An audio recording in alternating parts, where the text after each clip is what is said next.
आपण जी जेवणानंतरची साखर तपासतो तर ती जेवण सुरू केल्यापासून तपासायची का जेवण संपल्यापासून 2 तासांनी तपासायची? आता अनेकांना असं वाटतं की जेवणानंतर म्हणजे जेवण संपल्यानंतर 2 तासांनी, पण विज्ञान काहीतरी वेगळंच सांगतंय बघा. यामागचं आपण सायंटिफिक कारण समजून घेऊ. हे बघा, आपण ज्यावेळेस काही खातो तर आपल्या अन्नाचं पचन आणि त्याचं रक्तामध्ये साखर मिसळण्याचं काम हे अन्नाचं आपण पहिला घास घेतल्यापासून सुरू होत असतं. म्हणजे जेव्हा आपण पहिला घास तोंडामध्ये टाकतो तेव्हापासूनच आपल्या तोंडामध्ये लाळेतले जे काही एन्झाईम्स असतात तर ते आपल्या कार्बोहायड्रेटचं रूपांतर साखरेमध्ये करायला सुरुवात करतात आणि इन्शुलिनचा प्रतिसादसुद्धा त्याच क्षणापासून सुरू होत असतो.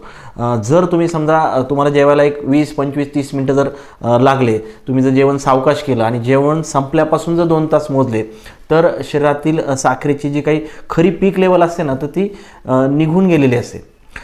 जागतिक आरोग्य संघटनेच्या मते किंवा अमेरिकन डायबेटिक असोसिएशनच्या मते जेवण सुरू केल्यापासून म्हणजे पहिला घास घेतल्यापासून 2 तासाने रक्तातली साखर तपासणं हा एक स्टँडर्ड बेंचमार्क आहे. कारण याच काळामध्ये शरीर अन्नातील ग्लुकोजला कसं हाताळतं हे आपल्याला अचूकपणे समजतं. जर तुम्ही जेवण संपल्यानंतर जर वेळ मोजली तर कदाचित तुमची रिडिंग चुकीची येऊ शकते, कमी येऊ शकते. त्यामुळं उपचारामध्ये सुद्धा व्हेरिएशन्स येऊ शकतात. थोडक्यात काय तर घड्याळ त्याच वेळेस लावा की जेव्हा तुम्ही जेवायला सुरुवात करता. लक्षात ठेवा, अचूक वेळ म्हणजेच अचूक उपचार आहेत. ही महत्त्वाची सायंटिफिक माहिती आपल्या मित्रपरिवाराला नक्की शेअर करा आणि असेच आमचे आरोग्यदायी व्हिडिओ पाहण्यासाठी आमच्या चॅनलला सबस्क्राईब करा. धन्यवाद.